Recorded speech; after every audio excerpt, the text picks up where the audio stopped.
you'll see the B word leads to the C word, which is cancer, and all of a sudden all your cows are dead, all your babies are dead, and everything's wrong. Not the case, guys.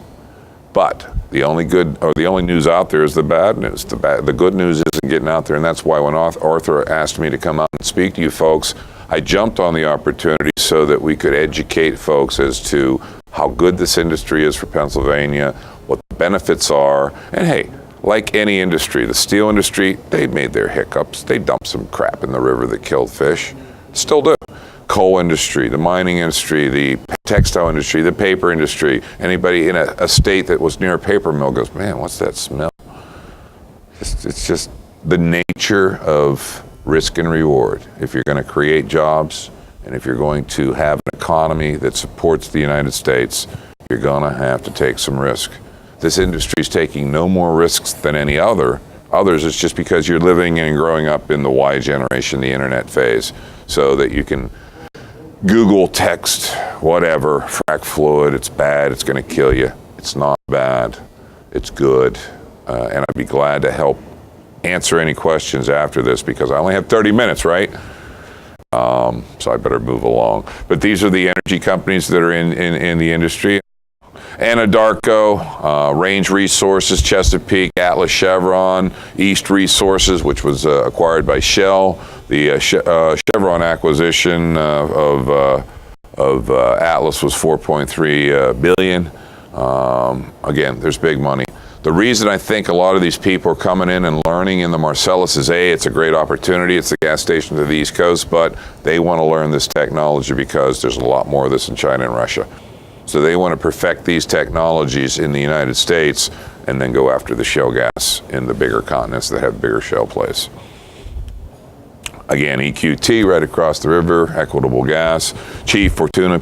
You can Google any of this stuff and just put energy companies in the Marcellus and all these names will come up. But these are the people that if you're going to start a business to support that industry, these are the people you need to go talk to. They're the decision makers, they're the operators, they're the guys that pay the lease, they're the guys that pay for the pad preparation, they're the guys that pay for the hole to be drilled, they're the guys that pay for the stimulation process to get gas out of the well, and they are the guys that pay to get it transmitted to market. These are the operators, they're the guys. Here's again, not knowing what the audience was going to be like, different ways to make money in the Marcellus. You got a company that's clearing vegetation, they need that. They're going out and leasing a farmer's land, and they need to put an access road into the pad, and somebody's got to clear the vegetation. Don't know if you guys got any companies that do that, but that's AJOB. Construct the pad and the access roads, bulldozers, putting down the big aggregate and things like that. Another JOB in the Marcellus. You got to dig pits.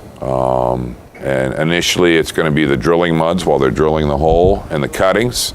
So there is a business in putting those pits in there. There's a business in treating the muds that can come back. Putting liners in the pits so that they don't leak into the environment. Another business. Again, not knowing what the audience likes, knows, or what their core competencies are.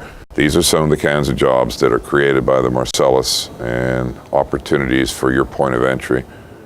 Water transportation, water withdrawal permits, water storage. I'm going to get into water a lot because that is your single most highest economic driver to whether or not the Marcellus is going to stay in play. Containment systems, duck ponds. There's a myriad of industries out there that are going to be able to support what these people need to continue to do this.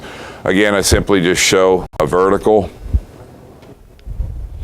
Here's your vertical. This was the old style well. This is what your parents and grandparents used to remember about gas wells or oil wells in Pennsylvania. They simply just went down a couple thousand feet. They fractured it out off to the sides. They got whatever oil and gas that they could get. Boom, they were done. This was the technology that has got everybody excited. It's the horizontal directional drilling and the horizontal placement of casing and cementing and now doing a fracture lattice all along this. Look at how many more square miles of gas you have access to. That's hydraulic fracturing, that's a horizontal, that's a lateral, that's the excitement of this industry. I can get into every aspect of the different stages. Here's a stage, here's a stage, here's a stage, but I didn't want to bore you. But if you need to know that kind of stuff, we can chat later. These are the service companies. These are the guys that physically go out and do the drilling. They'll do the cementing, the wireline, the casing, the coiled tubing, the fracturing, the stimulation, the completions, all the things that make that hole in the ground produce gas. These companies do it. Everybody's heard of Halliburton.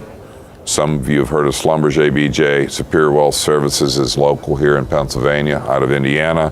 Frac Tech, CalFrac University. This is just a few of the service companies. There's Pumpco.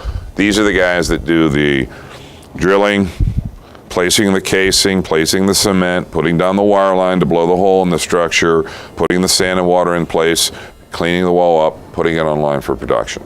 So these guys, if you got a son or a daughter that's looking for work, have them call Atlas. Atlas and Range locally are hiring people like crazy because their infrastructure needs are such that they need good folks. But again, these are the kinds of companies that you'd call on if your business wanted to go out and take that aspect of the marketplace over. This is the transmission companies. These are called midstream. These are the people that now the gas is on the pipeline and they need to take it to market.